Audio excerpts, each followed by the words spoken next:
é que quando você decide ser alguém melhor, ser um ser humano melhor, muita gente vai se afastar de você. E é natural.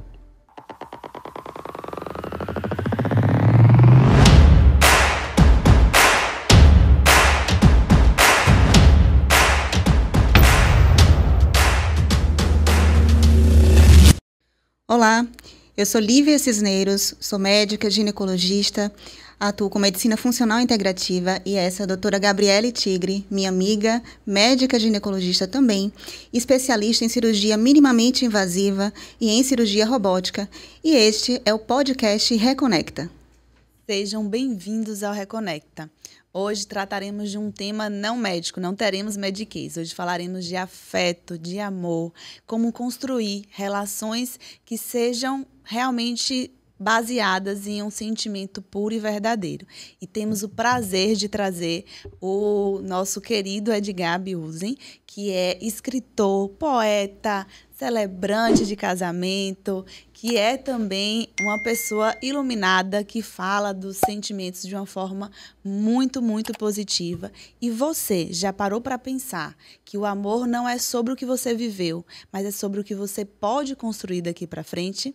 Edgar, conte para a gente um pouquinho da sua trajetória que te trouxe até esse caminho de falar sobre o afeto, sobre o amor. E a gente tem obras belíssimas suas nesse sentido e a gente está muito feliz de ter você aqui. E, primeiramente, agradecer o convite, doutora Lívia, doutora Gabriele, né? Gabriele.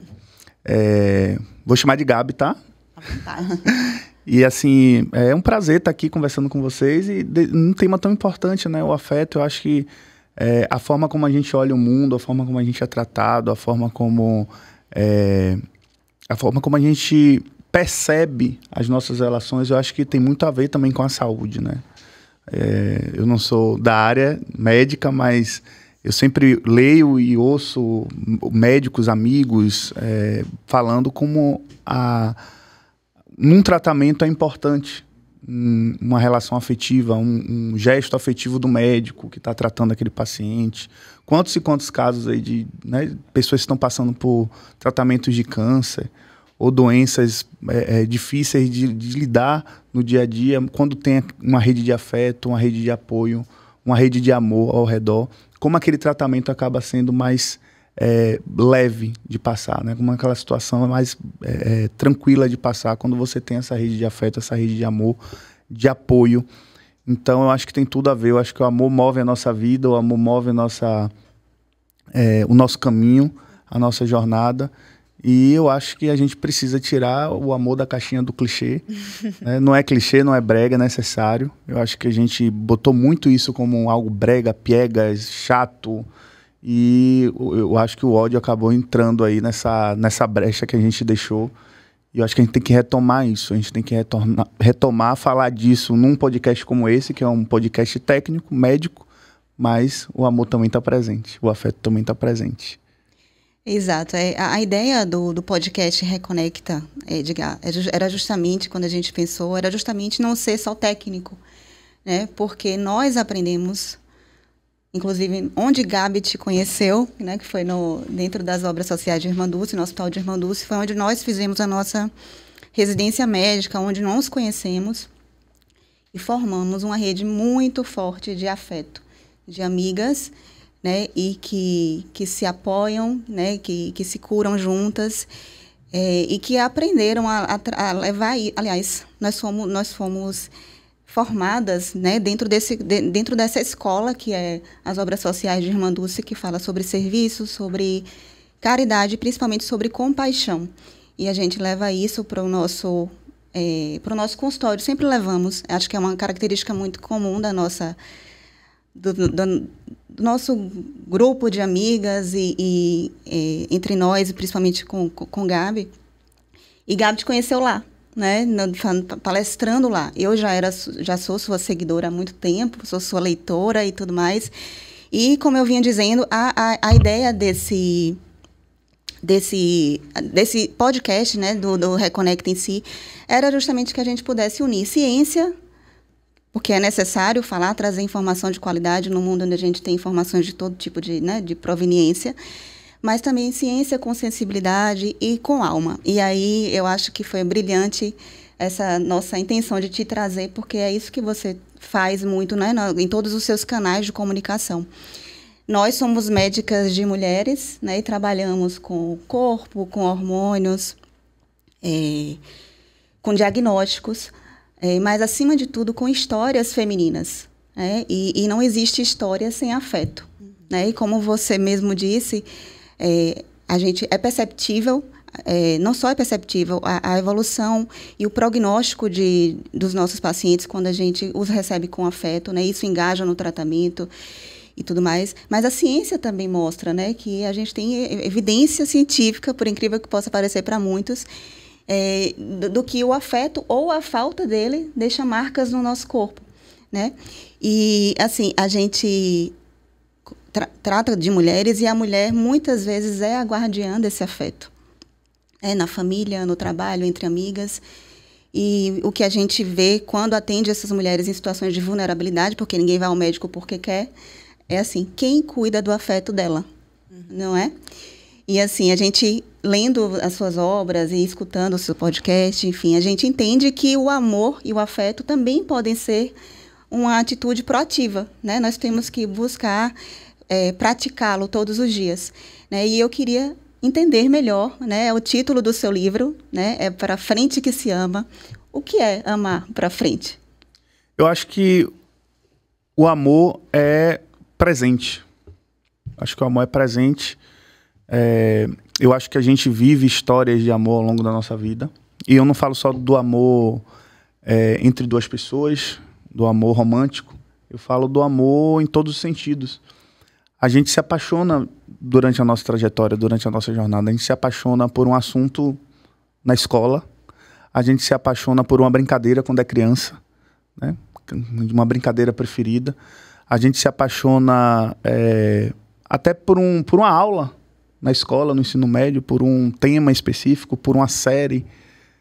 A gente se apaixona rapidamente, aquelas paixonites que a gente tem na adolescência. Eu tive muitas. Eu costumo dizer que o Fotocitando, quando nasceu, que é o meu perfil hoje, que leva meu nome, em 2016, ele nasce justamente dessas cartas que nunca foram lidas porque nunca foram entregues, né? Me apaixonava muito rápido e aí escrevia cartas ali nos intervalos das aulas e às vezes até durante as aulas, principalmente as aulas de exatas, que eu não era muito chegado às exatas, não sou ainda muito chegado às exatas. E essas cartas nunca foram entregues porque eu tinha vergonha, era muito tímido. E minha mãe guardava esse caderno de matéria. Então, quando ele nasce, eu vou lá nesses cadernos, revisitar essas cartas e reescrever essas cartas já com a experiência, que eu já era pai, né? Eu tenho uma filha de 18 anos, já era pai, já tinha vivido toda essa experiência de ter sido pai muito cedo, já estava vivendo uma nova história, já estava vivendo um outro relacionamento, então já estava com outra cabeça. Então, a gente, esse olhar para frente do amor, essa proposta do livro, que é Pra Frente que se Ama, e esse livro ele tem 3 capítulos, né? Que é reflexões sobre a vida, sobre o amor e sobre a fé. É o amor em todas as áreas da nossa vida, né? No físico, a gente precisa estar amando, a gente precisa estar disposto a amar, independente das histórias que aconteçam, independente porque não é um amor, eu escrevi até sobre isso ontem, não é o amor, a culpa não é do amor. Não é o amor que machuca a gente, não é o amor que, né? Ou são atitudes nossas que fazem com que a gente faça escolhas erradas, decisões equivocadas, ou o outro que não está preparado para receber aquele amor que a gente tem para dar, mas não é culpa do amor. Né? Então a gente precisa ter esse olhar para frente de viver histórias, encarar a realidade muitas vezes. Eu acho que a gente precisa ter essa maturidade, principalmente homens, nós homens, a gente precisa ter essa noção de ponto final quando as histórias acabam, e eu acho que isso é uma função até nossa, por exemplo, eu sou pai de um menino agora de 4 anos também. Então, acho que é uma função nossa que estamos criando esses homens do futuro, né? Apesar de achar que também que os homens do presente também precisam buscar formas de entender esse mundo, entender esse afeto, buscar esse afeto, tirar um pouco esse peso do afeto da mulher, como você falou. Eu acho que cada vez mais, e eu conversava com um grupo de amigos, né? apesar de ainda ser muito pequeno o número, mas eu acho que eu tenho visto um movimento maior, por exemplo, de pais querendo ser presentes, de pais querendo... de homens querendo melhorar dentro das suas relações. Então isso é positivo. A gente está vendo aí essa questão dos homens subindo a montanha, né? Eu até criticava isso, porque eu acho que é o básico, né?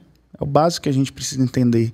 Como tratar bem uma pessoa, independente de ser sua companheira ou não. Como tratar bem uma pessoa, como tratar bem um ser humano, como tratar bem o garçom que ele serve no restaurante, né? Quando você consegue fazer isso da porta de casa para dentro, você também consegue fazer isso da porta de casa para fora, né? Porque a gente vê muito isso, né?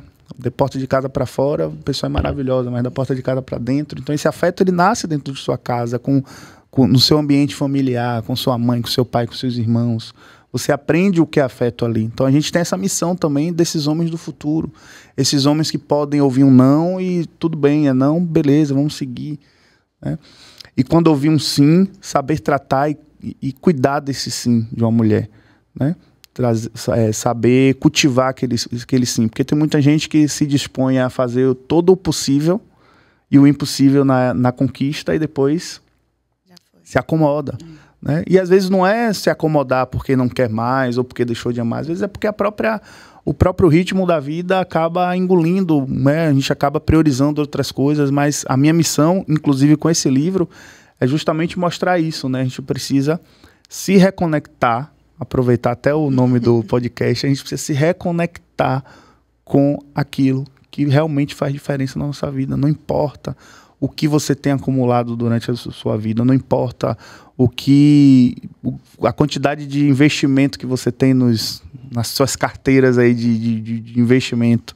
Não importa se você tem um bom apartamento aqui em Salvador e uma casa na praia lá no Litoral Norte, em Baçaí, em Guarajuba.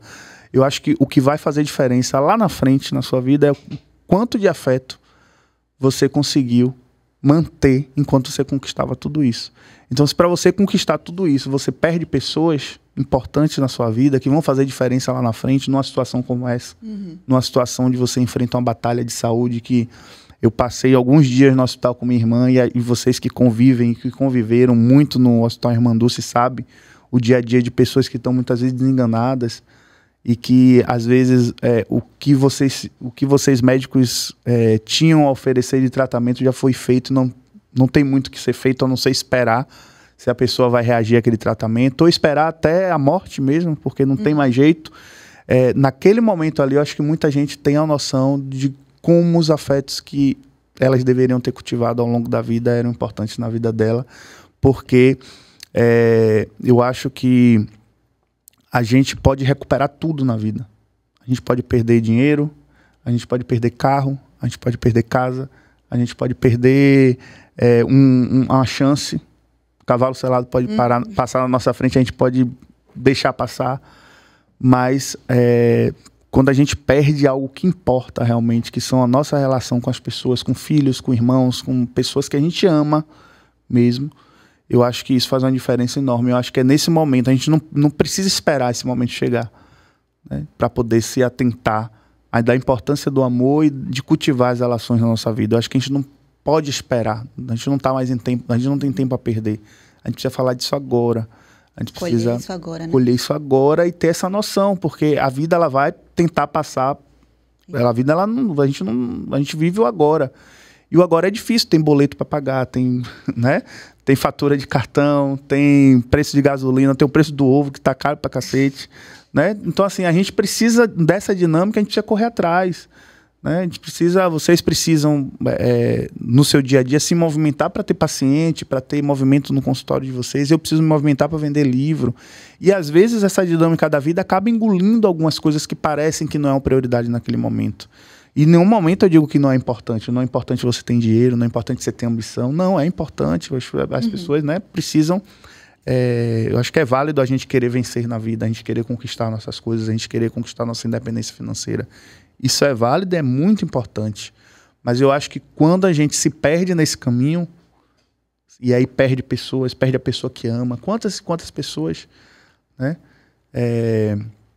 vivem hoje com tudo que sonharam, trancados em seus apartamentos caros ou fazendo viagens para longe. E nessa viagem, eu lembro que eu recebi um direct de uma pessoa que era um homem maduro, pela foto do perfil, e ele dizendo assim, ó, eu tô fazendo uma viagem que eu sempre sonhei na vida. Tô em Veneza, mas estou sozinho porque eu perdi a mulher que eu amo. Né? Perdi porque não soube cultivar, porque priorizei... Né? E o interessante desse depoimento não foi ele dizer que perdeu a mulher que ele ama. Ele disse que perdeu a mulher que ele amava há 40 anos. Ele tem 40 anos sozinho. Ele não conseguiu se relacionar mais com ninguém. Todas as relações que ele teve depois disso foram relações que fracassaram porque ele sempre voltava a esse amor que ele perdeu há 40 anos atrás. Então uma pessoa dessa, ela tem tudo. Ela estava fazendo uma viagem na Europa, passar 15 dias na Europa, maravilha, mas não está completo. Então eu acho que tem coisas que não vale a pena. E assim, essa sua fala é muito importante, que me remete ao que a gente constrói, né, nessa jornada do afeto, do amor, ter em mente que a gente precisa cultivar o amor e o afeto, só que existe sempre aquela pedrinha ali no sapato, que é o ressentimento. Né? E às vezes a gente dá muito valor a esse ressentimento, a pequenas coisas que a gente valoriza e meio que bloqueia, né, a expressão mais pura do amor. Por uma palavra, às vezes, uma situação incômoda, a pessoa deixa de viver outros momentos. E quando a gente fala de amar para frente, para mim, me remete a isso. Perfeito. Não é se apegar ao ressentimento, àquele problema que a gente teve. A gente vai ter problema nessa caminhada. Ninguém vai caminhar em uma relação, em um relacionamento sem problema. Não é sobre isso. Não é sobre não ter desentendimentos, mas é sobre o que fazer com esse ressentimento, com esse problema, com esse entrave que todo mundo vai ter. Né? Não é ele que vai definir todo o resto. E amar para frente, para mim, como a sua leitora, quem acompanha seu trabalho, é isso. Né? E o que a gente quer realmente deixar aqui para que todos saibam que a gente vai ter problema. Né? Para não gerar uma frustração. Exatamente. A gente tem uma percepção do amor como algo hollywoodiano, aquele amor arrebatador, que te prende, que só vai te fazer bem e que não vai ter problema. Mas não é por aí. É o que a gente faz com o problema e a decisão de amar, apesar dos problemas, é que vai solidificar todas essas relações. Eu costumo dizer sempre que amar dá trabalho. Não é simples, né? Não é simples você manter uma relação. Eu tenho uma curiosidade imensa, assim, quando eu conheço casais que têm muito tempo juntos, né? Ainda brinco assim, gente, como é que vocês conseguem ver 40 anos? Eu tenho 10 anos com a minha esposa e às vezes a gente fica assim, meu Deus, o que é que a gente tá fazendo aqui? Mas você viver 40 anos, né? Porque a gente às vezes se questiona, é normal. Mas o que faz a gente voltar é justamente aquilo que fez a gente começar, né? Quando a gente consegue manter numa relação um encantamento pela pessoa, né?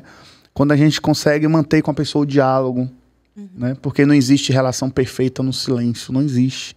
E tem muita gente vivendo relações, apegadas a relações por conta de tempo, mas são relações silenciosas. O casal não conversa mais, o casal não planeja mais, o casal não sonha mais, ou o casal vive para rotina.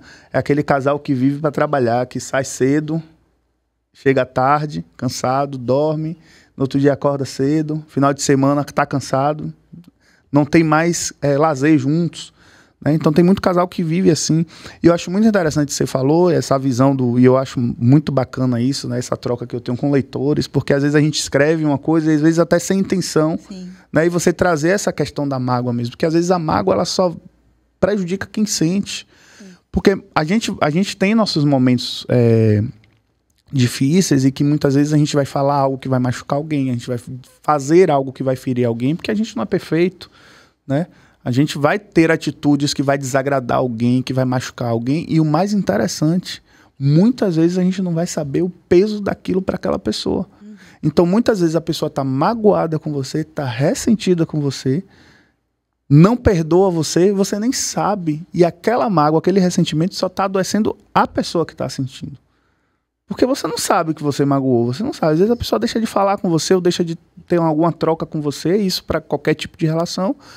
Porque em determinado momento, num barzinho, num momento de diversão, você soltou uma coisa e a pessoa se magoou, a forma como você falou. Às vezes não foi nem a sua intenção, né? Você ter agido daquela forma, a pessoa se magoou, se feriu, e eu acho que toda forma de dor é válida. Se doeu é porque, de qualquer forma, acessou alguma coisa. Não estou dizendo que o que a pessoa sentiu foi besteira, mas, de alguma forma, aquilo machucou, pesou para ela de uma forma, e que a falta de diálogo, a falta de conversa, a falta de um papo, e ela está ali se adoecendo, porque eu acredito muito nisso. Eu estou aqui diante de 2 médicas, e aí vocês podem dizer se eu estou errado, mas eu acredito que esse tipo de sentimento adoece a gente, né? De alguma forma. A gente, às vezes, passa por situações na vida que nossa imunidade baixa, o emocional da gente, e aí, né, quantas e quantas situações eu já presenciei, por exemplo, de minha mãe, que tem uma filha tem uma irmã que sofreu uma negligência médica e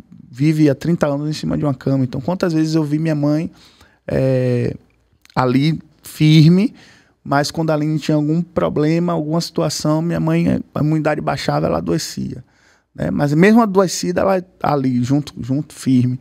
Então, assim, eu acho que só faz mal para quem sente. Eu acho que essa visão do para frente que se ama, acho que também é para isso. A gente entender que o outro não é perfeito, que as pessoas não são perfeitas, que as pessoas vão errar com você, que trazendo para o relacionamento entre 2 pessoas, ter essa noção realmente que não é coisa não é Disneylândia, não é cinema, não é final de novela, né? Felizes para sempre e tá tudo bem. Não, tem o depois, tem a rotina, que é difícil.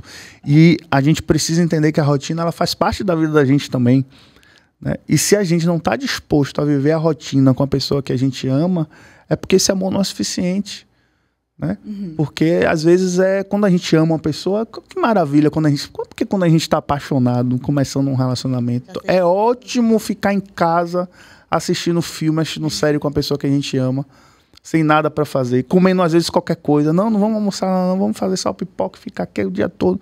E quando isso vira casamento, vira rotina, isso se torna pesado, difícil, quando a gente não consegue, às vezes, ter prazer em voltar para casa. Quantas e quantas pessoas me relatam isso? E eu acho, para mim, que isso é o fim, né? Quando você se relaciona com alguém, casa, constrói um patrimônio afetivo, que eu digo, né? Não é o patrimônio de coisas, mas assim, um patrimônio afetivo com essa pessoa, e aí de repente você trabalha o dia inteiro e na hora de voltar para casa você queria ficar mais um pouquinho no trabalho. Isso para mim é pesado. Porque voltar para casa, sabe? E às vezes você não se dá conta disso, você só sente vazio. Você não sabe nem nomear isso, né? Por isso que é importante também a gente reconhecer os nossos sentimentos, a gente se reconhecer como pessoa. Porque eu sou a favor do amor. Eu acho que o casal precisa lutar até o fim. Se existe amor, se existe principalmente vontade dos 2 de lutar. Né? Eu acho que isso, o bonito do tentar é isso. Quando os 2 querem tentar. Eu acho massa quando eu vejo amigos meus dizendo assim, olha, a gente fez terapia de casal, mas não deu, a gente separou. Né? Mas tentou, eu acho massa isso, porque houve uma tentativa, às vezes casal sem filho até, porque às vezes é assim, não, a gente está tentando um bocado de filho, não, a gente tentou, mesmo sem filho, a gente tentou fazer dar certo, né? Então, eu acho bonito isso. Agora, o tentar sozinho não vale a pena, é disfuncional isso, esquece, né? Não adianta você lutar sozinho por uma relação, porque uma relação é algo que requer muita energia, é algo que dá muito trabalho, e você fazer isso só não vale a pena. Então, se existe essa vontade dos 2, massa. Se não existe, é preciso realmente dar um ponto final e é pra frente que se ama. Né? Se permitir viver outras histórias, se permitir viver outros amores. E que bom que a gente está vivendo uma época em que isso é aceitável, é permitido. Imagine quantas e quantos casais que a gente admira do passado, nossos avós, nossos bisavós, viveu 50, viveu 60 anos, e eu sempre pergunto a que custo. Essas mulheres muitas vezes viveram relacionamentos naquela época, naquele passado, em que muitas mulheres viviam 40, 50, 60 anos, né? E aqui eu faço esse recorte para a mulher, porque é esse peso que você falou no início, né? Esse peso afetivo fica todo para a mulher. Então, quantas mulheres viveram 60 anos, mas não foi uma história bonita, né? Não foi uma história de um relacionamento que durou 60 anos, uma história de amor, não. Aquela mulher pode ter enfrentado muita coisa, pode ter pode ter engolido muito sapo, muitos absurdos, inclusive. Pode ter sido vítima de muita violência, não só física, mas das mais diversas formas, porque no passado, um passado bem recente, Porque a gente está falando aqui do quê? Década de 50, 60? Tá ali. A gente tem essa impressão que a gente... Mas foi ali. Né? A internet é algo muito recente, a televisão é algo muito recente. Só a TV Globo vai fazer 60 anos agora. Né? A gente tem pessoas vivas aqui, nossos avós, bisavós, quem tem ainda os seus vivos, que pegaram a época que não existia televisão. A gente tem... Não sei a idade de vocês, mas assim, 30, 40 anos, pessoas com 30, 40 anos viveram essa transição na internet. O WhatsApp, se você for parar para pensar, tem 10 anos. Então, é um passado muito recente. Né? Então, a que custo se viveu essas relações longas? E eu tenho exemplos, assim, próximos de pessoas com 40, 50 anos de casamento, bons exemplos. Eu tenho irmãos que viveram esse tipo de relacionamento, que vivem esse tipo de relacionamento, mas que também não foi fácil. E eu acho engraçado que todos têm a mesma resposta. O que fez durar? Paciência. Você não vive nenhum tipo de relação afetiva com seu filho, com sua mãe, com sua irmã, com seu marido, com sua esposa. Você não vive nenhum tipo de relação afetiva sem paciência. Porque conviver com o outro é desafiador. Conviver com o defeito do outro é desafiador. Conviver com o que o outro traz de mágoa, de bagagem, de experiência, de mania, que às vezes a gente não enxerga isso no início. A gente acha que vai mudar, que vai consertar todo mundo. As relações são a nossa faculdade, né? De tudo. Não só relações entre casais, né? Mas as relações que a gente estabelece no mundo, acho que são a nossa faculdade. E uma forma da gente caminhar por esse mundo que a gente tem, por essa vida, com mais equilíbrio, menos frustração, menos sofrimento, eu acho que são duas coisas muito importantes, que é: não sejamos pessoas fáceis de se ofender, né? A gente, às vezes, acaba ficando muito sensível, muito vulnerável às opiniões. Enfim, quando a gente não tem afeto com a gente mesma, né? Então, a gente não tem uma autoestima bem desenvolvida, a gente acaba se ofendendo muito com atitudes, com frustrações de expectativas. E isso gera sofrimento, um ciclo vicioso, assim, de desamor, né? De desamor por nós mesmos, pela pessoa. E a segunda coisa é a gente decidir, como a gente já falou aqui, amar em todos os nossos papéis, né? Amar no consultório, amar na casa, aqui nesse ambiente. E a gente tem procurado demonstrar afeto entre nós e entre nossos telespectadores. É uma decisão. Eu li ontem estava vendo algumas coisas para o podcast, e li ontem uma coisa de um Sirihan, que ele diz assim: nós deveríamos todos os dias perder os nossos corações e procurar em todos os ambientes. Ou seja, né, eu tenho que me esvaziar mesmo e decidir que onde quer que eu vá hoje, eu vou amar.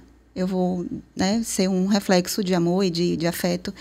E já pegando um gancho assim, da minha própria experiência, o amor, o afeto, não é uma linguagem única, né, que algumas pessoas expectam algum tipo de retorno, né, daquela atitude, tá? Mas existem muitas linguagens de afeto, e isso eu vim descobrindo, assim, há pouco tempo, tá? Porque eu fui criada dentro de um lar de muito afeto, de muito carinho, de beijo, mas eu nunca fui afetuosa nesse grau, né? Então, eu tinha aquela cobrança, né? Mas você não me dá um beijo, mas você não... Então, eu cresci achando que eu não era uma pessoa afetuosa, até que a medicina me mostrou, né?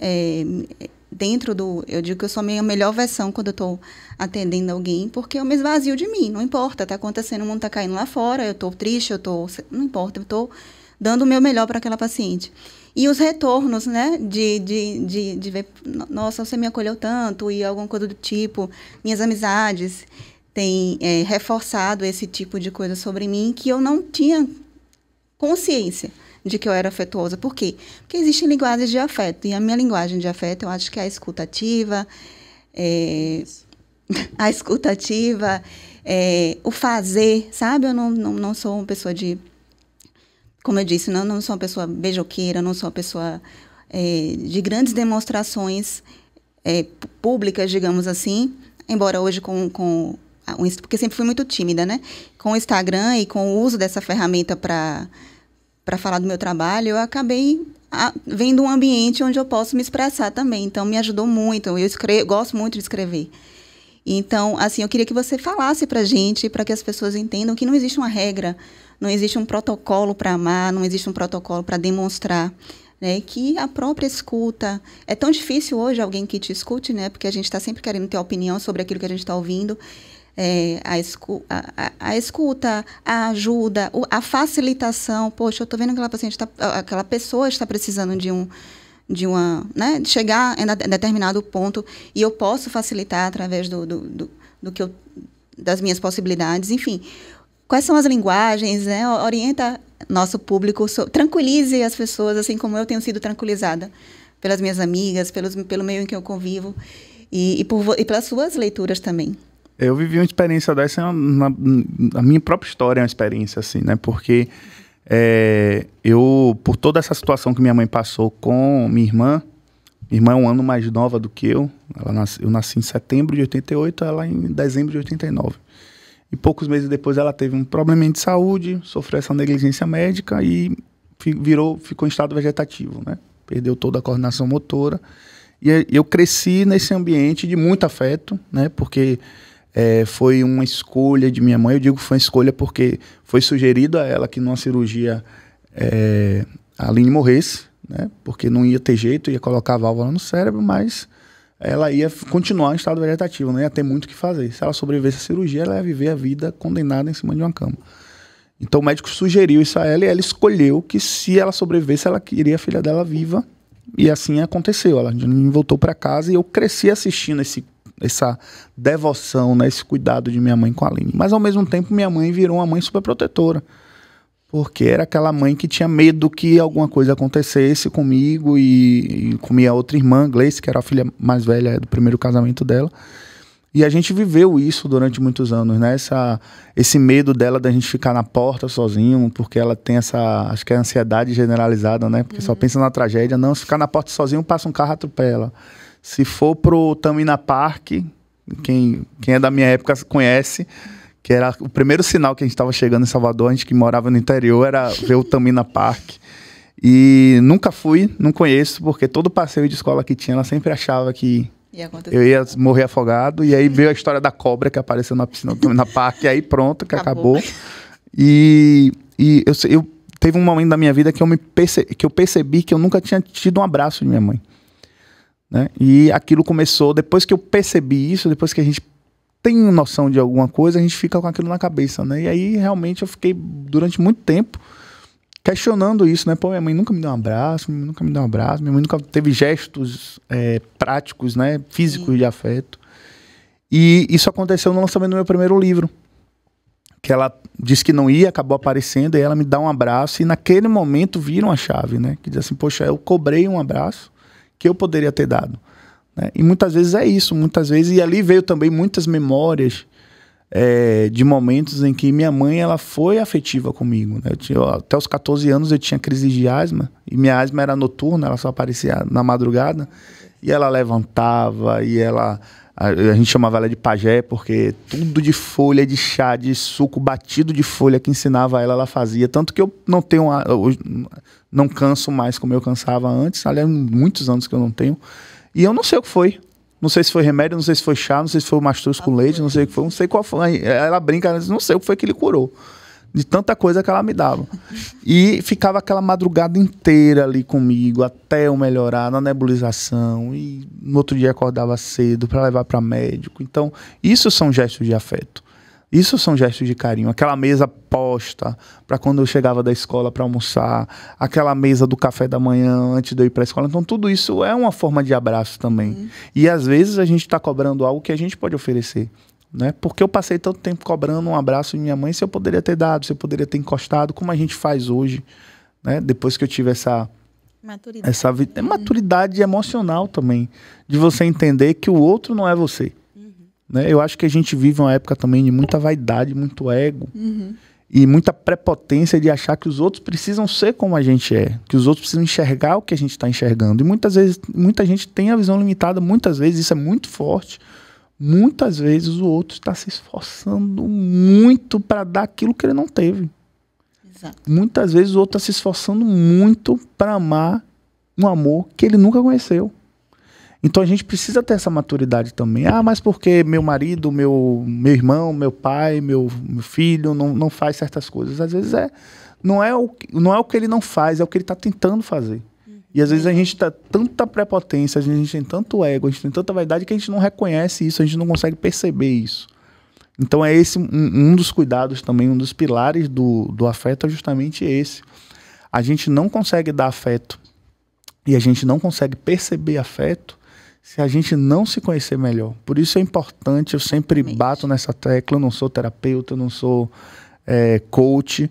Então é importante fazer terapia. Você não precisa subir montanha, pagar 80 mil para subir uma montanha, para aprender o básico. Se você quer melhorar como ser humano, faz uma terapia. Se você quer melhorar sua relação espiritual, procura uma igreja, uma bíblia, um terreiro de umbanda, né, um centro espírita, ou vai para missa. Né? Eu acho que são coisas simples que a gente está complicando tanto agora, sem necessidade.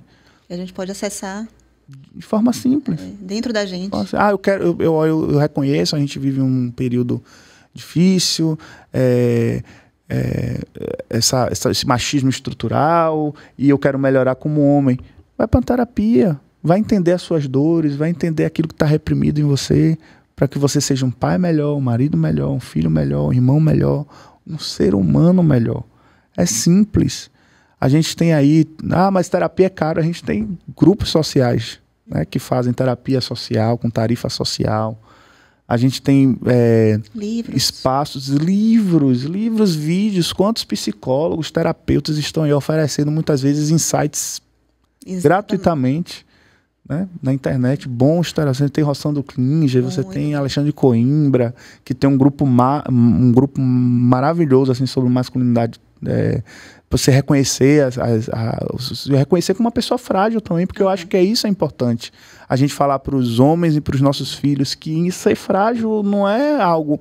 Quantas vezes eu fui tido como tantas coisas na escola porque eu não queria jogar bola, eu não queria fazer karatê, eu não queria estar lá no salão de jogos, eu queria estar no meu intervalo quieto ouvindo uma música, ou quantas e quantas vezes eu fui excluído na escola por conta disso, né? Então, a gente precisa tratar isso, a fundo. A gente precisa começar a chamar a atenção disso também, porque muitas vezes a gente vê boas pessoas se perdendo porque não se conhecem direito, porque não trataram feridas, porque não aprenderam a se reconectar consigo mesmo. E a gente só reconhece essas linguagens do afeto que você falou, quando a gente se reconhece como um ser humano com falhas, como um ser humano que precisa melhorar, porque se não fosse esse seu incômodo, será que eu sou uma pessoa afetuosa? Você não teria, se não fosse esse questionamento que primeiro surgiu em você, você não teria percebido o quanto de afeto você tem para dar aos outros através da escuta, através de algo que é o que você ama. Porque eu acho que isso também faz sentido, você faz algo que você ama, então você se entrega de corpo e alma. Então aquilo passa também para quem você está atendendo, né? Você consegue, tanto amor diante daquilo que você faz, daquele sonho que você teve na vida, que você está ali, que você está realizando esse sonho. O quão difícil é você passar, que eu tenho amigos e amigas que enfrentaram essa jornada de uma faculdade de medicina, e o quanto de desafio essas pessoas tiveram para passar por todas aquelas etapas, e residência, e abdicando de muitas coisas, e fazendo escolhas muitas vezes, deixando muitas vezes coisas para trás, e de repente está ali no seu consultório, atendendo um paciente, mudando a vida de alguém, ofertando algo que às vezes aquelas pessoas não têm em casa, não têm em nenhum outro lugar, mas encontram no consultório. Então eu acho que isso também fez com que você reconhecesse isso, percebesse isso. E isso passa para os pacientes também. Muito... Já comecei, né? Deixa, amiga, deixa fluir. Mas é sobre isso, né? Cada um encontra seu portal para assim, conhecer nesse caminho da afetuosidade. E para mim... E ela que disse que não era, já está aqui com já está chorando, né? Vamos lá. Acho que assim, são gatilhos que a gente vai encontrando na vida, né? Livinha falou sobre como ela encontrou a sua afetuosidade. E eu comecei a me identificar também, porque eu também acho que eu sou muito prática, acabo que, não sei, a gente vai aprendendo a ser prática. E eu acho que na medicina a gente vai aprendendo a ser um pouco mais duro, né? Não se envolver. A gente não aprende essa parte não técnica. Então, você fica tanto na parte técnica que você vai começando a ficar meio gélido. E acho que o caminho que a gente faz depois para se encontrar fora disso, que é reconfortante, né? Depois que você vê que não é isso que te faz o melhor médico, não te faz o melhor profissional, o que te faz melhor é entregar um pouco de si também, da pessoa, não da ginecologista. Gabriele está aqui, ela pode participar dessa consulta, posso me conectar, eu tenho links de conexão com essa paciente, acho que isso faz diferença.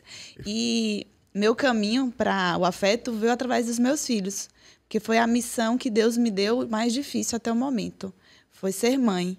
E como tudo eu fiz na vida, eu tive que estudar muito. Então, tudo que eu quis, eu estudei muito e fui aprendendo. E quando eu me vi grávida, eu falei, eu preciso estudar.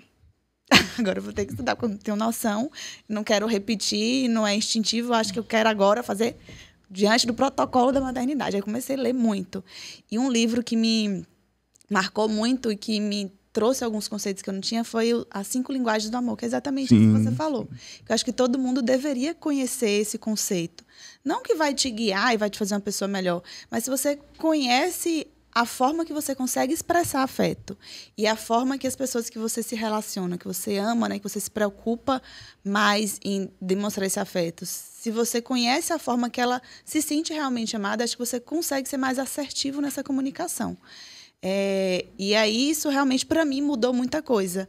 E nessa minha missão tensa de ser mãe, você tem que se esvaziar muito do seu ego, das suas crenças, porque para mim é difícil, às vezes, um elogio, um reconhecimento, a escuta, eu quero sempre agir, fazer, resolver. E com o filho, você não tem esse lugar de não sentar e escutar, você não tem esse lugar de, agora é o meu momento. Às vezes, o momento, eu já me vi numa situação de que quem guiava todas as minhas... Que não é o correto, né? Não quero que vocês sigam. Mas quem guiava meus horários era a minha filha. O horário dela comer, o horário dela dormir, o horário dela acordar. E você começa a se encaixar nos horários dessa criança. E é um serzinho pequeno ali, né? Que acabou de surgir no mundo e ele te transforma todo. Então, essa missão de ser mãe é a missão também que é árdua, porque você começa a se ver no papel de filha, como você foi, como você está sendo como mãe, e você começa a perdoar pequenas questões relacionadas ao afeto. Eu acho que o reconhecimento do abraço veio um pouco daí também, né? De você ter a maturidade de entender que não é assim. E quando você está naquela situação de ser julgado por outra pessoa, porque é um julgamento, né? Você tem realmente que estar aberto a isso. E aí eu comecei a estudar, né, voltando para os meus estudos, e acho que construir afeto é você valorizar pequenos atos, que às vezes passam despercebidos, né, pequenos ganhos. Você percebe aquela pessoa, se aquela pessoa passou por você hoje e você viu ela em algum detalhe, aquilo vai marcar ela, vai levar afeto para aquela pessoa. Se é uma pessoa que você ama, mais ainda. Né? Perfeito. Se você se sente feliz de ser elogiado por um colega de trabalho, por sua secretária, imagine se o seu filho, se o seu marido te elogia. Quanto aquilo é valoroso. Então, acho que a gente tem que transpor o que é bom para a gente para o outro. Não esperar só receber afeto, só receber amor. Eu acho que sair dessa posição passiva para uma posição mais ativa constrói laços realmente mais fortes. E é uma busca.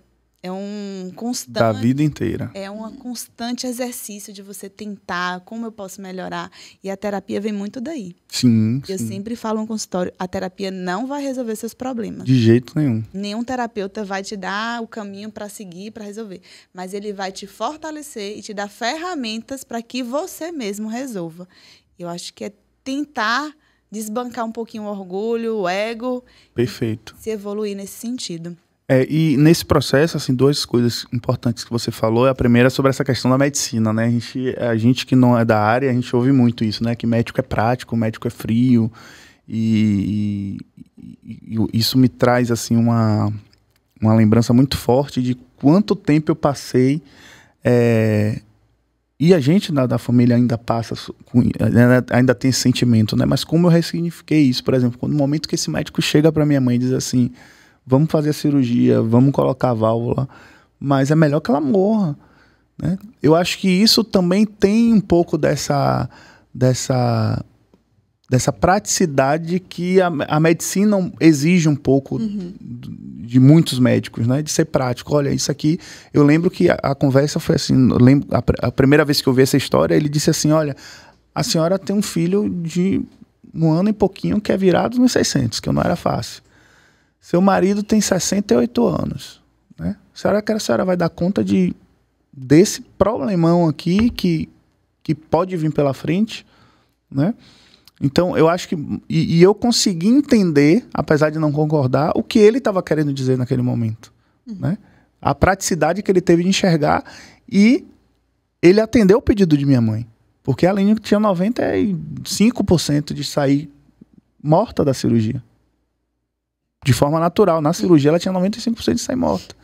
Então, ele fez o possível para os 5% que foi pedido a ele entregar a Aline viva à minha mãe. E a Aline está aí com 36 anos. Entendeu? Então, é esse recorte que eu quero fazer também, porque existe essa praticidade da medicina que muita gente não entende, né? Muita gente não consegue compreender. Nós temos notícias difíceis para dar, né? Exatamente. E como deve ser difícil. Né? E a gente é treinado para isso, para fazer dessa forma mais fria mesmo, né? Porque subentende-se que se a gente não fizer assim, a gente está plantando esperanças que não são reais, né? Mas eu acho que a forma de falar e a forma de sentir, de transmitir, isso também pode ser treinado, né? Através do afeto. Perfeito. Eu não assisto, mas tem muitas séries, né, médicas que mostram que o médico também tem uma vida, tem sentimento. Eu não assisto porque eu sou hipocondríaco. Então, tudo que passa nas séries, então eu lembro que uma vez eu fui arriscar assistir aquele Dr. House, né? Pronto. Dr. House, e aí tinha uma mulher com... Eu já tinha problema respiratório por conta das minhas crises de asma e tal, e aí era um episódio que uma mulher estava internada há dias, ninguém sabia o que a mulher tinha, a mulher estava com um problema no pulmão, e aí ele vai na casa da mulher e descobre um mofo no banheiro. Lá em casa não pode ter. Quando eu vejo um ponto preto em qualquer lugar da casa, de umidade normal às vezes, né? Eu já fico em pânico, porque então assim, eu não assisto série médica. Mas eu acho massa porque mostra que os médicos... Existe uma vida também fora dos consultórios. Dramas, né? Existe sentimento, né? Então, existe esse momento que deve ser muito difícil. Eu lembro que em 2 anos que a Aline ficou internada no Roberto Santos, e ela chegou a ser desenganada, né? Porque ela teve uma infecção generalizada, porque durante a cirurgia para colocar uma sonda no estômago, partiu o estômago e vazou líquido no abdômen e tal. Então, a equipe médica se reuniu para dar a notícia que ela ia entrar no paliativo, porque não tinha, se ela não reagisse, não ia ter muito o que fazer. E eu imagino como deve ser difícil, né? E ali no Roberto Santos tem muita gente que está iniciando, né, essa vivência. E eu tive esse olhar também de dizer assim, poxa, olha o cuidado que eles tiveram de botar minha mãe dentro de uma sala, de esvaziar uma sala para colocar minha mãe além de sozinha e tal. Então isso foi um gesto afetivo, né? Que eu acho que a gente tem que... A gente não, que eu não sou da área, mas assim, eu acho que a medicina precisa ter, né? Precisa. Nesses momentos. E a segunda coisa é sobre a maternidade, né? Apesar de eu não ser mãe, mas eu acho que é uma das... um dos momentos mais solitários da mulher é a maternidade, independente da rede de apoio. E eu digo independente da rede de apoio porque meu filho ele nasceu na pandemia, nasceu em casa, respeitando todos os protocolos. Não deu tempo de ir para o hospital, nasceu em casa. Já ia ser parto normal, a equipe médica estava lá, né? A equipe que ia fazer o parto, então perceberam que não ia dar tempo, e vamos fazer aqui. E a gente estava longe das nossas famílias, porque tanto eu como minha esposa, a gente é do interior, ela é de Itabuna, eu sou de Muritiba. Então, era o ápice da pandemia, 2020, junho de 2020. Então, nossos pais estavam distantes. Nossa família, a rede de apoio, ela não tem quase nenhuma aqui em Salvador, de família. E a minha família, toda a maioria dos meus irmãos eram de risco, né? Eram pessoas com mais de 50, 60 anos, ou alguns com problemas de saúde que não podiam se expor. Então a gente teve que se virar sozinho ali naquele momento. Depois a mãe dela veio e ficou com a gente. Mas é muito interessante essa questão da maternidade, porque com 1 ano e 9 meses, ela começou a viajar comigo para alguns eventos. E Mateus ficava com minha mãe lá no interior. E era engraçado que eu dizia assim, velho, ninguém me pergunta de Mateus, só pergunta a Jéssica. E cadê Mateus? Onde é que tá Mateus? Se a gente vai para qualquer lugar, cadê Mateus? Ficou com quem? Questiona a mãe. Aí eu dizia, Jéssica, quantas pessoas lhe perguntaram de Mateus hoje? Ela fez umas 4. Eu falei, ninguém me perguntou de Mateus, é como se eu não fosse pai. Né? Só pergunta a ela, cadê Mateus? Onde é que o Mateus tá? Né? Então, assim, é muito pesado para a mãe, independente do apoio que a mãe tenha. Fora a questão que a gente estuda um pouquinho, né? Quando na chegada de um filho, para mim foi uma experiência totalmente nova, apesar de ser pai pela segunda vez, porque eu fui pai muito cedo, foi naquele turbilhão numa época ainda que não era tão normal, era ainda aquele choque, eu tinha 18 anos, tinha acabado de sair do 3º ano, então foi aquele turbilhão, então tinha acabado de perder meu pai também, né? Letícia nasceu em fevereiro, meu pai tinha morrido em novembro, então foi uma série de problemas que eu não me fez curtir aquele momento da paternidade, né? E com o Mateus já foi uma coisa que também não foi planejada, mas que eu já tinha trabalho, já tinha uma certa independência financeira, então a gente lidou melhor com a situação. E aí, nesses estudos, nessas pesquisas, a gente percebe também que os hormônios, aí vocês podem falar até melhor do que eu sobre isso, os hormônios mudam, a mulher muda, a cabeça da mulher muda. Fica louca. Né?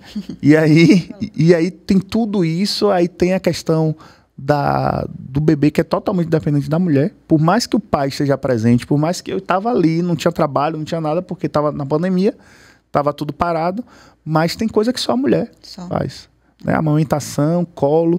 Eu lembro que eu tinha uma frase que eu dizia muito na época, principalmente no primeiro aninho dele, que eu dizia assim, papai não serve não, porque ele só queria a mãe. Ele vinha pra cima da mãe, e eu ficava assim, mas papai não serve não. Aí hoje é o contrário, né? Hoje ele só quer, e Jéssica fica, mamãe não serve não, porque agora ele tá bem apegado comigo. E é muito duro isso, né? E a gente precisa ter, e muitos casais não têm essa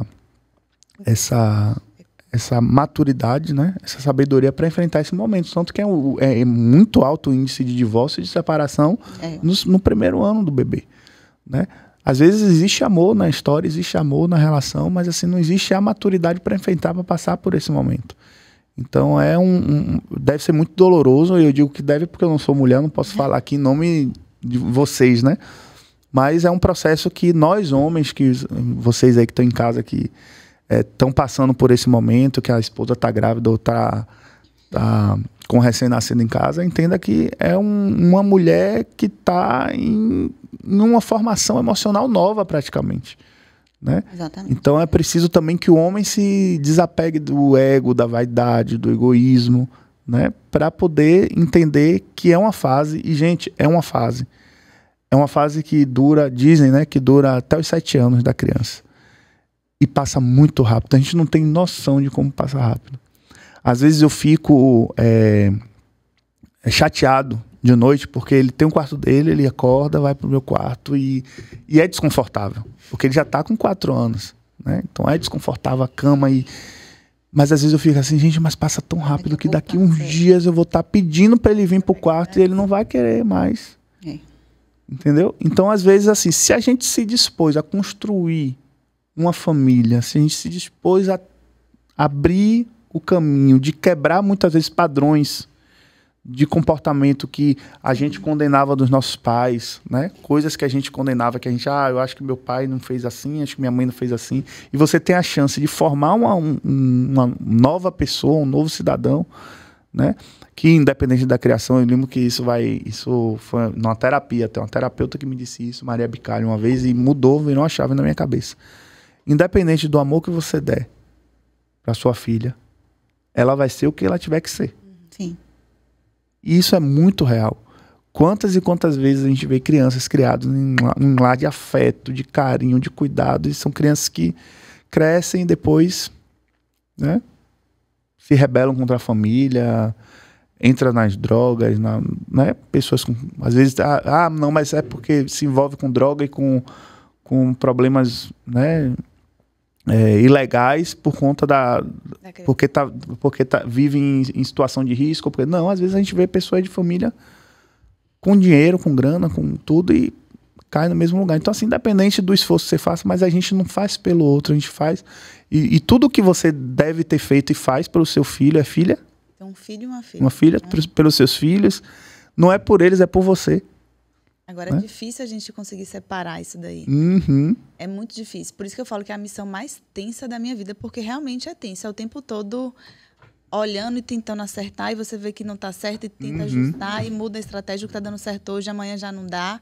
Então, você fica naquele... E a pior coisa pra gente, pra pais, é curtir uma publicação no Instagram de alguém falando alguma coisa sobre maternidade ou sobre como criar criança. Sabe por quê? Porque o Instagram vai começar a lhe oferecer coisas para aquilo. E cada um vai dizer uma coisa. Aí tem a mulher que diz, não, a palmadinha faz bem. Não, a palmadinha faz mal. Não, a alimentação tem que ser assim. Não, na alimentação tem que ser dessa forma. Não pode gritar. Não, mas tem que ter autoridade. Aí, não, mas isso... Aí você fica dizendo assim, o que é que eu faço? Aí sabe o que eu cheguei e falei assim, vamos fazer do nosso jeito. Não existe jeito certo, não existe fórmula. É igual a relacionamento, casal, não existe fórmula. Traz a vantagem, né? Vamos fazer do nosso jeito. É que cada família tem uma realidade diferente. Diferente, exatamente. Como o que dá certo na minha família dá certo em outra casa porque vivemos diferente. Não tem uma coisa mesmo que é dizer a tela. Tela é uma coisa assim que realmente faz muita diferença para a criança. E eu digo isso porque Mateus ele teve regressão de fala por conta da tela. Né? Nesse período que eu precisei viajar com minha esposa e tal, assim, era uma coisa que estava totalmente determinado lá, era que ele não ia ter acesso à tela. E ele não teve durante o tempo.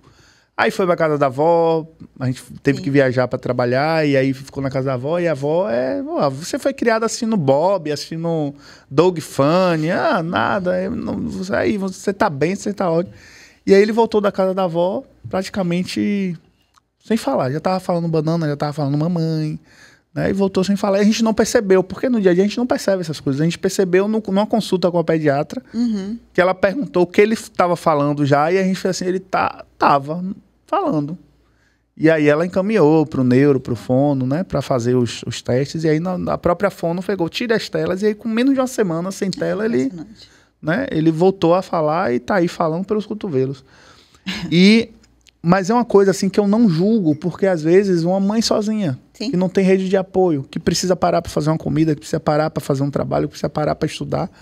A única coisa porque tem uns meninos hoje que estão vindo, parece o Starmania, né? Então a única coisa que às vezes faz a criança parar é um paralisante de criança. E assim, eu não julgo, é errado. A gente vê que tem todos os dados e pesquisas aí, os neurologistas falando, psicólogos falando, os pediatras falando como isso interfere no desenvolvimento da criança. Mas é preciso se encontrar um meio termo também, né? Porque a minha realidade é uma. Eu posso. Eu hoje, na minha realidade, a gente lá em casa, a gente pode tirar. A gente tirou as telas. Né? Até a Alexa, porque a gente tirou a televisão, tirou tudo. E aí eu tenho uma Alexa de tela lá, ele disse que aprendeu a botar desenho, eu tive que tirar da sala. Então a gente tem como fazer isso, mas eu também entendo, eu não posso chegar e dizer assim, não, você que tá dando tal. Como a gente faz às vezes, né? E Jéssica tem uma frase que eu gosto muito, que ela diz assim, a gente só julga pai e mãe quando a gente não tem filho. Depois que a gente tem filho, a gente para de julgar. Porque quantas vezes eu entrei em restaurante e via lá o casal com o filho no celular e dizia assim, gente, que absurdo. E às vezes, hoje quando eu vejo, eu digo assim, talvez seja um momento que esse casal encontrou para se reconectar. É isso, exatamente. Não tem com quem deixar o filho, aí leva pro restaurante, aí o menino tá ali distraído com o desenho e o casal tá conversando.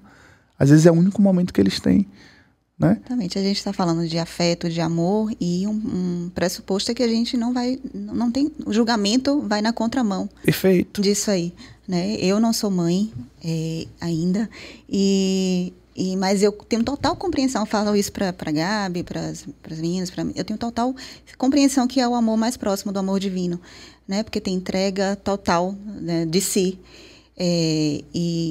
Enfim, para que isso não seja um papo só filosófico, né? Aí você falou um pouco sobre os hormônios na gestação, né? E essa mudança no puerpério e tudo mais. Existe um hormônio do afeto, você conhece? Que é a ocitocina. Sim. É conhecida como hormônio do amor, é o hormônio do afeto.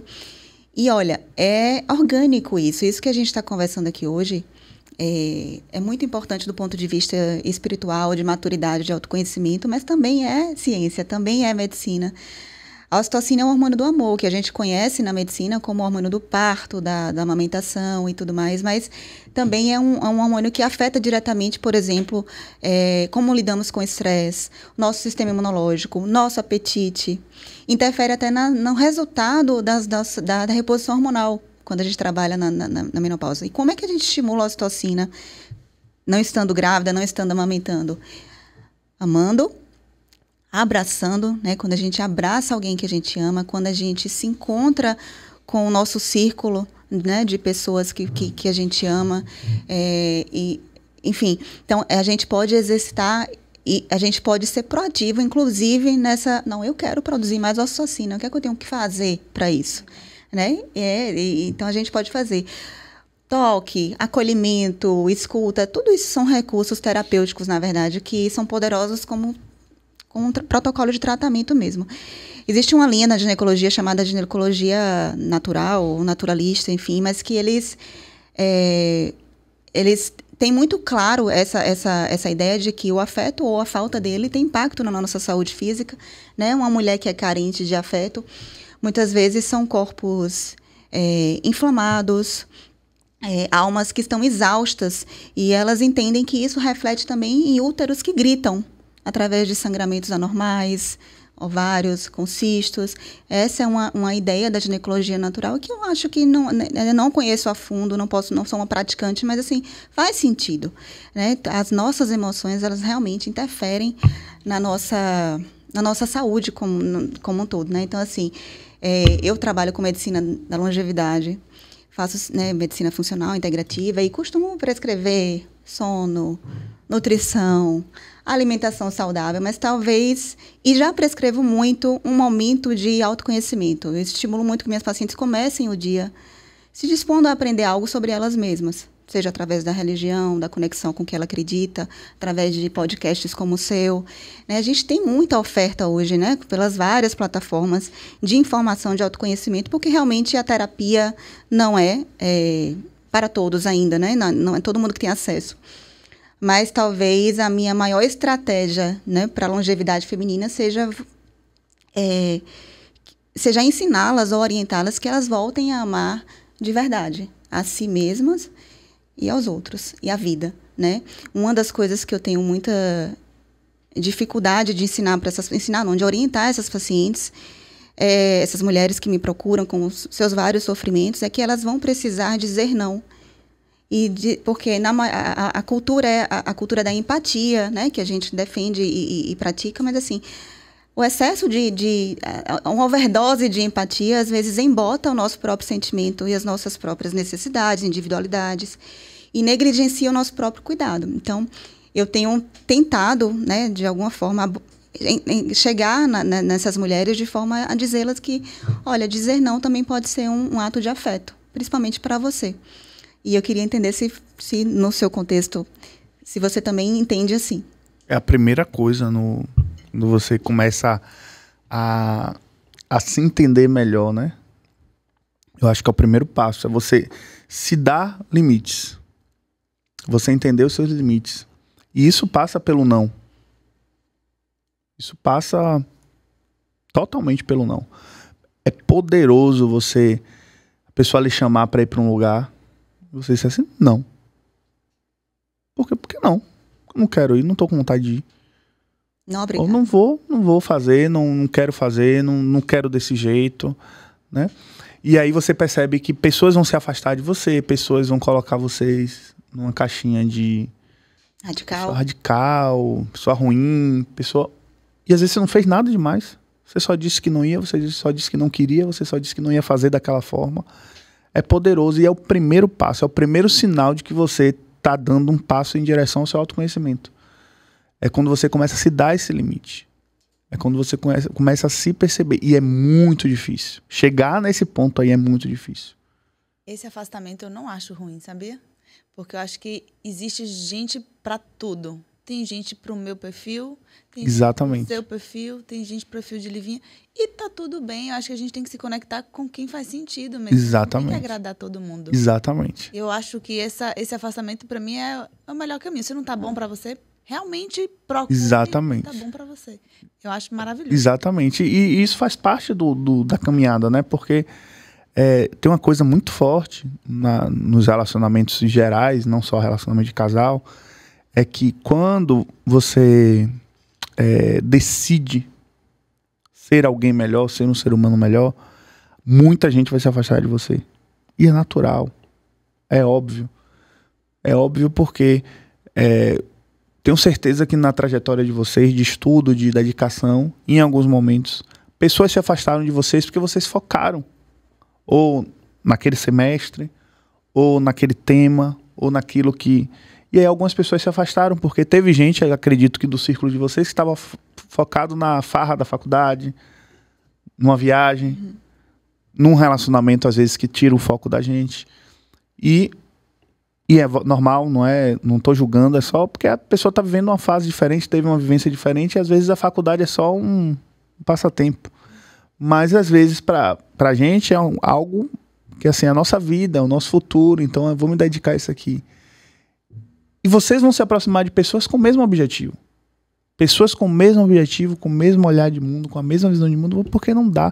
É a mesma coisa, isso acontece em muitos casamentos também. Um está fazendo terapia, o outro não está. Possivelmente aquela relação vai enfrentar problemas lá na frente.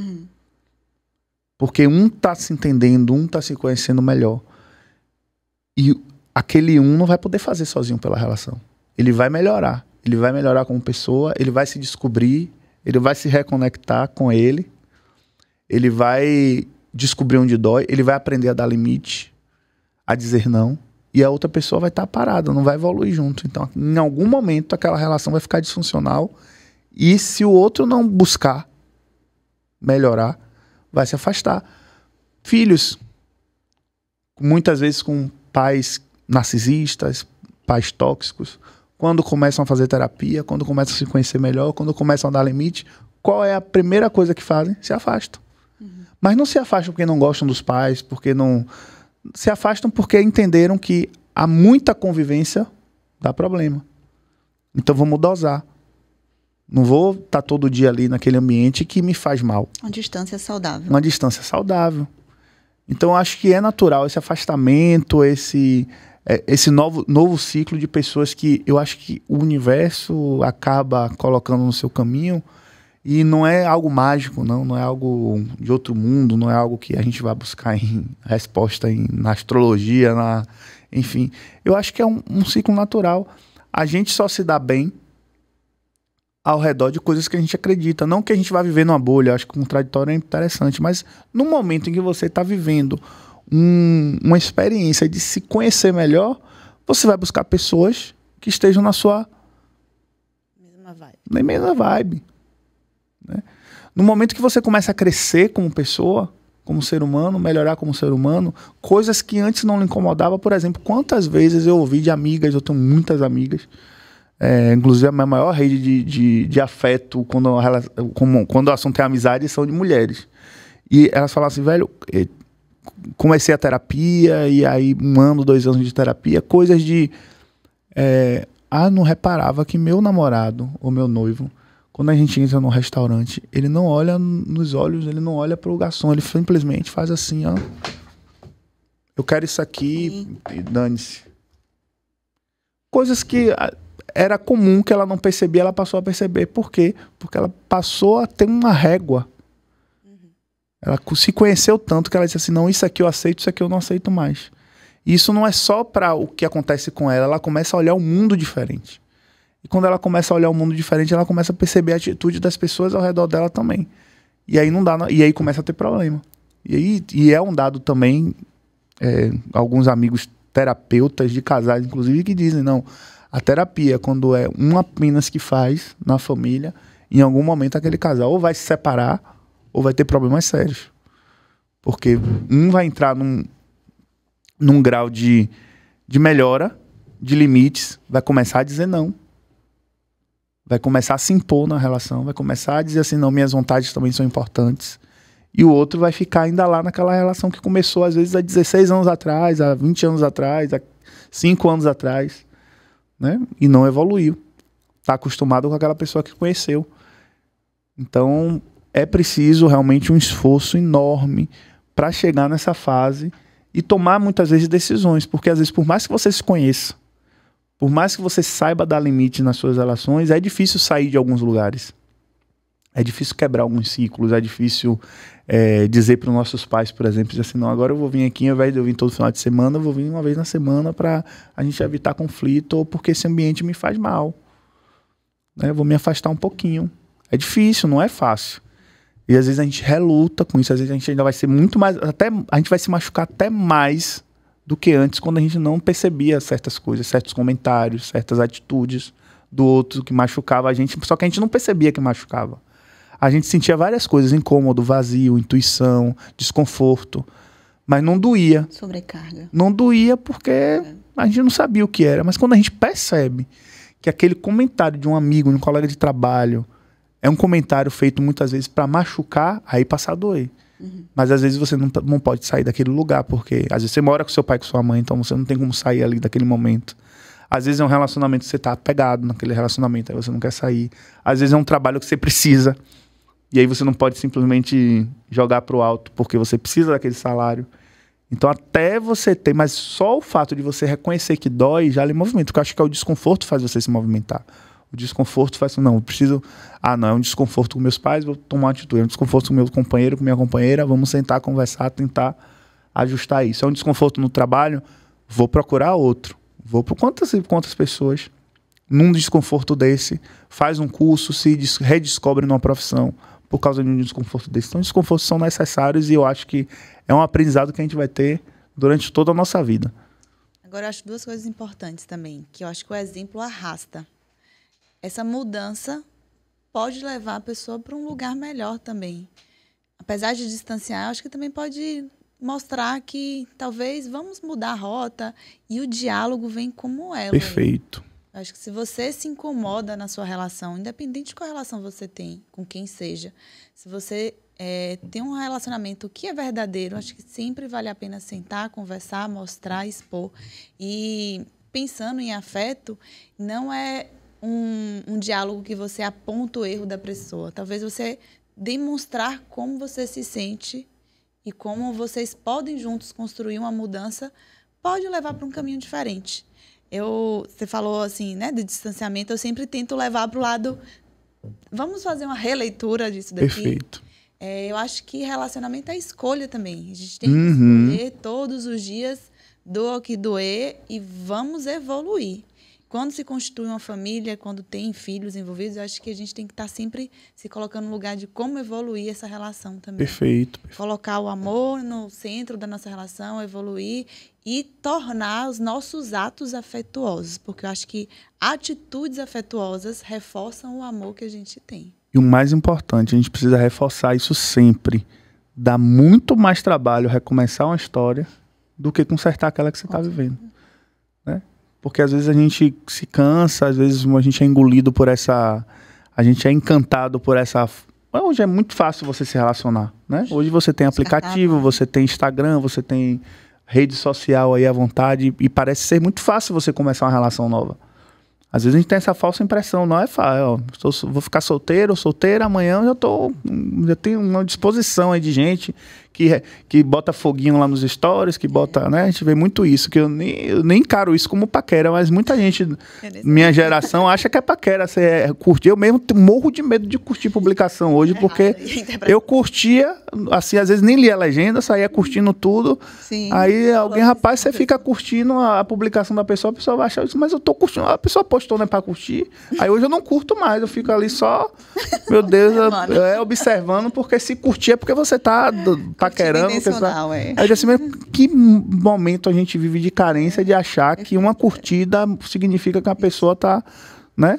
Enfim, aí a gente acha fácil hoje, a gente acha que é fácil, mas é muito mais fácil você tentar. E quando eu digo tentar é porque eu acho muito válido, muito importante o que você falou.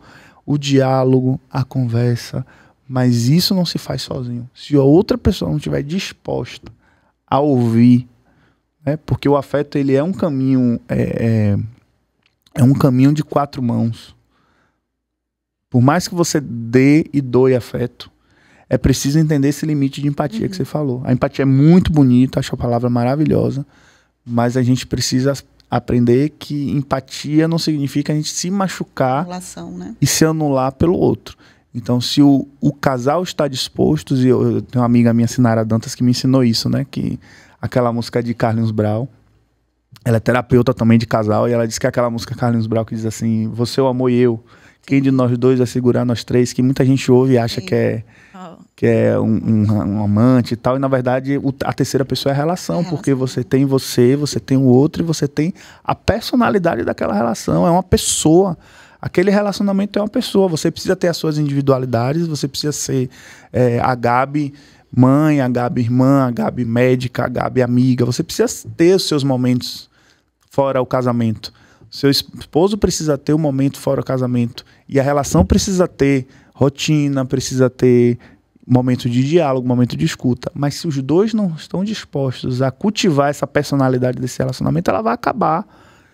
Um sozinho não consegue fazer, um sozinho não consegue dialogar, um sozinho não consegue manter, um sozinho não consegue cuidar, um sozinho não consegue dar a quantidade necessária de afeto para se manter uma relação, um sozinho não consegue dar a quantidade necessária de cuidado que precisa para se manter uma relação, porque, como eu falei, amar dá trabalho, não é fácil, dá trabalho cultivar, realmente às vezes a gente precisa voltar sempre lá para o começo para dizer, não, foi por isso aqui que a gente começou, foi por esse sonho, foi por esse plano, isso faz parte, a gente vai passar por isso, a gente vai passar por... Porque tem dia que você não quer ver a pessoa. Tem uma frase de Viola Davis, né, que viraliza, que ela diz assim, ela falando sobre casamento, diz assim, aquele dia que a gente tem vontade de matar a pessoa, e mesmo assim pensar e dizer assim, mas foi a pessoa que eu escolhi para viver a minha vida. Exatamente. Né? Edgar, um papo maravilhoso, a gente gostaria de ficar, assim... Horas. Já ficamos horas e gostaríamos de ficar a manhã inteira, o dia inteiro. Eu queria te agradecer muito, assim, não só por estar aqui, seu tempo precioso, o seu alcance é gigantesco, que bom. Que bom. Agradecer, na verdade, por você ter utilizado os seus dons, né, a serviço de algo tão grandioso. Você poderia ter ido por outro caminho, da revolta, do ressentimento. Então, agradeço pela vida da sua irmã, né, pela vida da sua mãe, que te ensinou sobre... foi, acho que talvez, a relação que mais te ensinou sobre afeto. Sim. Né? E agradeço a você por trazer isso através da sua arte, da sua escrita, de todos os seus canais. E espero que a gente tenha conseguido tocar vocês da forma como a gente foi tocada aqui também. Né? Aproveitar para agradecer, na verdade, a minha família, né? Principalmente meus pais, que eu cresci num lar com afeto. Né? Agradecer as minhas pacientes, que me dão muito afeto. E as minhas amigas, principalmente a Gabi, que está aqui na minha frente, que é uma pessoa muito afetuosa, amiga. Você é prática, mas você tem... O afeto é a sua natureza. E eu já fui muito tocada, todos os dias sou tocada, e a gente vem vivendo um momento particular na nossa vida que... raros são os dias que a gente não está dizendo que a gente se ama, né? Porque a gente tem sido transformada, talvez uma reforma interior como nunca antes, por conta do amor, por conta do afeto. Então, a minha família, as minhas pacientes, os meus amigos, e a vocês que estão nos ouvindo, a principal prescrição, né, dentro dos nossos consultórios e aqui dentro do Reconecta, é que vocês consigam amar para frente, né? E mais do que isso, mais do que amar, sintam que vocês também merecem afeto, né? Que todos nós somos dignos de receber afeto e amor para caminhar por esse mundo, refletindo aquele que nos criou, que é o próprio amor. Eu não tenho nem o que falar agora, depois dessa mensagem linda, tocante, transformadora. Esse episódio realmente trouxe essa leveza, essa essência que a gente tanto precisava. Muito obrigada, Edgar, por trazer isso para a gente. Não foi por acaso que eu te encontrei lá no Irmã Dulce. Lá, nosso lema é amar e servir. E uma frase de Santa Dulce que me move é: o que eu posso fazer para mudar o mundo? amar. Eu Perfeito. acho que o amor muda, e foi o que o Cristo deixou pra gente, né? Perfeito. Eu acho que esse ensinamento cristão é para realmente transformar as realidades. Eu acho que quando a gente coloca amor nas nossas relações, nas nossas atitudes, a gente sempre vai fazer o melhor. Ninguém é perfeito, a gente não vai estar o tempo todo fazendo algo perfeito, mas essa busca de evolução interior que você tanto disse aqui para a gente, tanto demonstrou com sua história, é o que muda a história individual de cada um. E muito obrigada. Eu gostaria que você falasse um pouquinho sobre o seu livro, mostrasse, para que as pessoas conhecessem realmente a sua arte. A gente vai deixar aqui na legenda as redes sociais de cada um, para que vocês acompanhem também, compartilhem esse episódio para quem fizer sentido, para quem você ama, para quem você queira transformar a vida, porque eu acho que é isso, é transformação. Dizer que eu tô, assim, grato pelo convite, né? Falar de afeto, falar de amor, falar da vida, né, da gente, eu acho que é um tema que eu acho que todo mundo, independente de religião, independente de classe social, eu acho que o amor é universal, o amor, tudo que a gente falou aqui, eu acho que vai fazer sentido para quem se dispuser a ouvir, a entender isso que a gente está falando, que também foi simples, a gente não falou nada aqui de outro mundo, a gente não falou nada complicado demais. Meu livro, o É Pra Frente Que Se Ama, Reflexões sobre a Vida, Amor e Fé. Aqui a câmera, aqui, isso. Esse daqui, ó. Acredite na sua capacidade. Ou É Pra Frente Que Se Ama, acredita, já estava falando do outro livro. O É Pra Frente Que Se Ama está aqui. Pode encontrar lá nas minhas redes, né, o link para compra. Para você que é de Salvador, tem pronta entrega, então você pode colocar lá, comprar pelo site, fazer a retirada sem pagar frete lá na sede da editora Cax, lá no Costa Azul. E para você que é de outro estado, frete fixo para todo o Brasil. Então, qualquer lugar do Brasil, mesmo frete. Então, é um livro que fala de amor, de vida e de fé, né? Que são os 3 pilares assim que eu hoje tento aprender a cada dia mais. E eu trouxe de presente aqui para o Reconecta. Obrigada. Para vocês. Vamos é um presente para vocês. Então, que vocês consigam aí serem abraçadas por essas palavras que foram escritas com muito carinho para esse livro. Muito obrigada. E você que estava assistindo a gente, compartilha esse conhecimento, curta para que o algoritmo aqui do YouTube entenda que esse assunto é importante e a gente quer levar afeto e amor para todo mundo. Até o próximo episódio.